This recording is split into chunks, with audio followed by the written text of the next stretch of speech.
In John chapter 13, we come to the very end of Jesus' ministry. This is his last night on earth. So what happens? John chapter 13 tells us the story in the first 11 verses or so.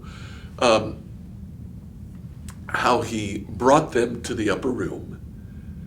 How he realized what Judas was about to do. And then he set them down at the supper table. They would incline, head towards the table, their feet behind them. Then Jesus took a towel, stripped to the waist, wrapped the towel around his waist, and he took a water basin and began to perform the function of a slave. He began to wash their feet. First person he comes to, I think, was Peter, and so Peter, he refuses. He says, "No, let me wash your feet instead." And Jesus says, "Peter, this is a symbolic act.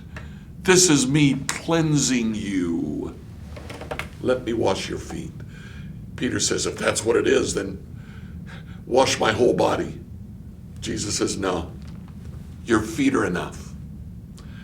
At the end of this short snippet of activity, verse 12, after washing their feet, he put on his robe again and he sat down and he asked, "Do you understand what I'm doing?"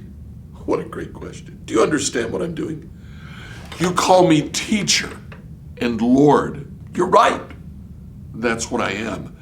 Since I, your Lord and teacher, have washed your feet, you ought to wash each other's feet.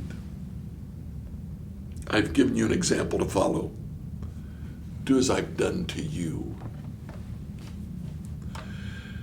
Jesus was all about teaching. He was all about helping the disciples to understand, especially towards the end of his ministry, what true discipleship was. So he doesn't give them an object lesson. He shows them what discipleship truly is. Wash each other's feet. I've washed your feet. Wash each other's feet. Now, today we live in a society, we have socks and shoes. Our feet don't get dirty in the same way. But there are other things that we can do to serve each other. I remember hearing about John Stott. John Stott, when he would be speaking in a conference, and people would stay together in the conference building, it was common in Stott's time for people to leave their shoes outside their door, and then they would go into their room, which simply held a small bed, and go to sleep. In the middle of the night, Stott would get up, he would take the shoes and he would shine them. He spent the hours that he could have been sleeping shining the shoes of people he didn't even know. But it was a way for him to serve them. What can you do today to serve someone else? Look around. I am confident that you will find a way to do that. Look around. See what's there. And wash someone else's feet today.